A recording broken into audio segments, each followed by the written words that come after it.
how about then something that at least two of us have seen? The Dungeons and the Dragons on Among Thieves. Oh, the Dungeons and the Dragons, yes. Mark, tell us about it. You saw it. Yes, I did see it. And I think anyone who saw the trailer instantly got the measure of what the film was going for. It is Game of Thrones meets Guardians of the Galaxy. Without the boobies. So yeah, I was just thinking there, what boobies were in Guardians of the Galaxy, and then realised it was the other one. Yes. I mean, it's Batista's boobies. That's the boobies that are in Guardians of the Galaxy. Let's get off the boobies. There's no boobies in Dungeons and Dragons, kids.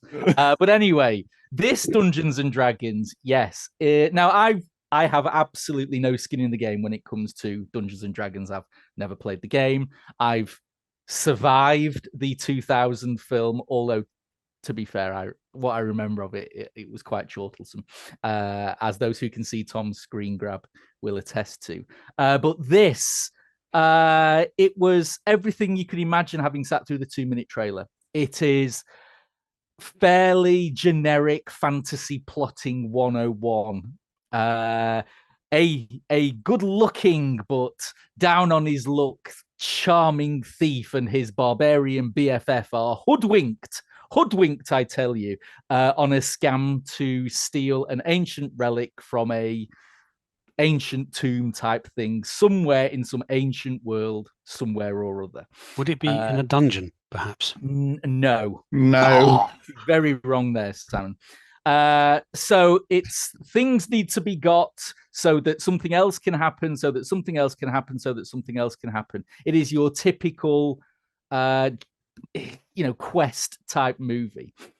Now, what doesn't help that along here is that the look of the entire film is also a little bit bland for me. There's no real visual personality or striking character notes about it.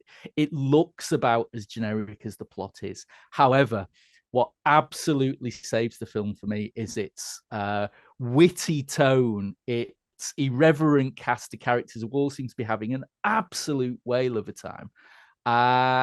And it's just super fun, super charming. It won't stick in your brain 5 minutes after you've left the cinema. But if you want a couple of hours good time in the cinema, yeah, this pretty much ticks all the boxes. So I expected it to be far worse than it was. What about you, Tom? I suspect, Tom, you may have a slightly different opinion. Do you know what? I don't. I think for the first time in history, perhaps, I basically agree with every word you've said, Mark. Is the sky falling? Oh, it's the end of the days. It's I have been a D&D player in my youth, so now. And there are some nods to D&D, but it's mostly like name checking.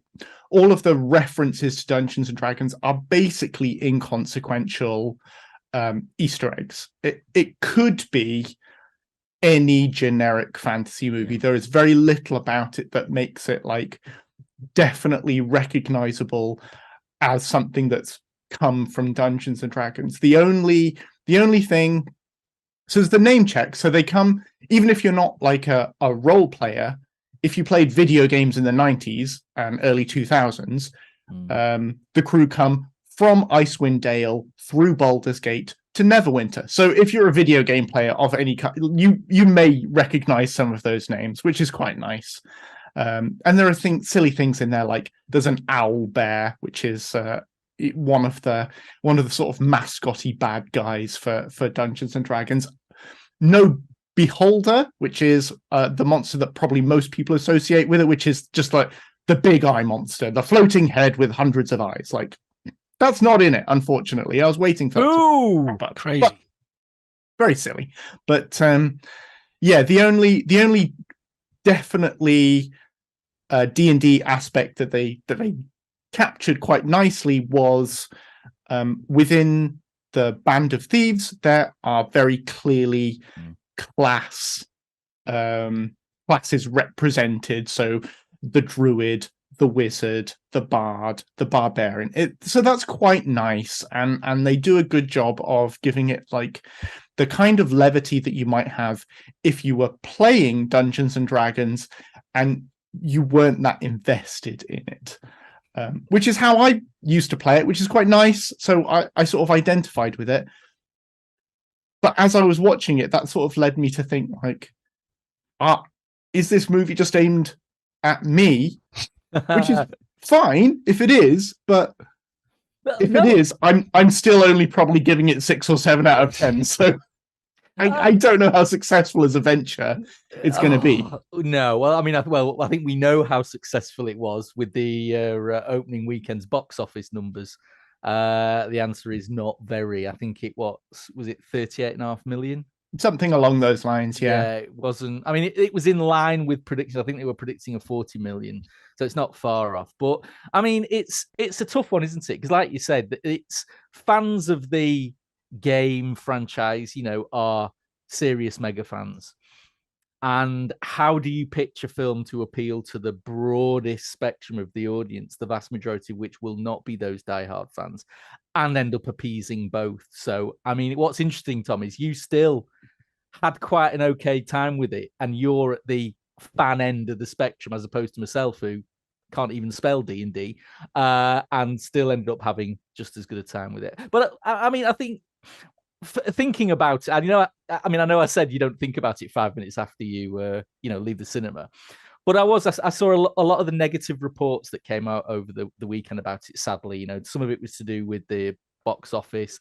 Then again, you had all the usual stuff about a very poor quote from the film's directors about enjoying emasculating their leading men, which was said in jest but has led to the claims of woke against the film and all this kind of stuff, which I didn't pick up on at all. No, it's not. It's just dumb fun. It's a couple of hours of dumb fun, which is okay. That's exactly it. But I have to say, I mean, super charming Chris Pine. I mean, I loved him as Prince Charming in Into the Woods.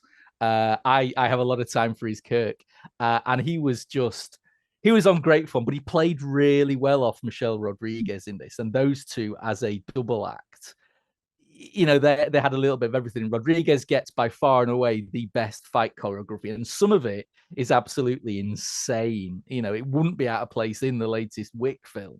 But it's that chemistry, it's the charisma that the cast brought.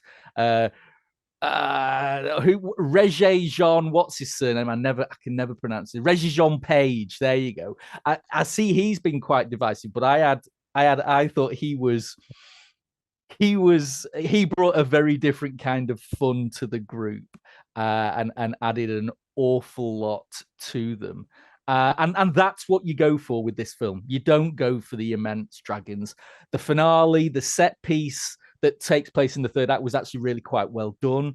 I, as a fan of the 80s animated series, almost wet myself when I saw the nice little nod to the animated TV show in there.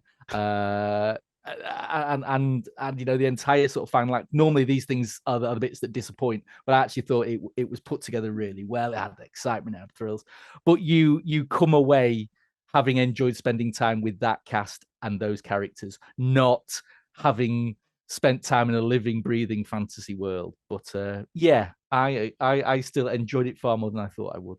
Yeah, I mean, you mentioned Guardians of the Galaxy right at the beginning, and while watching it, you cannot escape. You cannot escape the fact that this is a fantasy version of Guardians of the Galaxy. Like, it almost feels cheeky how closely it hews to that first Guardians movie.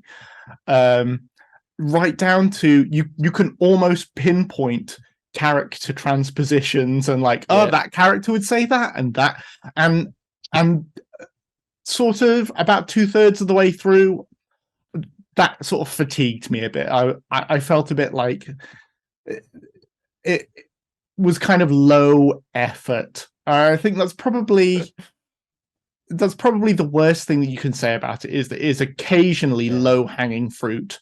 But because it's low hanging, they pick it quite easily, and you move on, and it's Yes. okay, and it works well enough for what they're trying to do. Absolutely. Yeah, Absolutely. Yeah.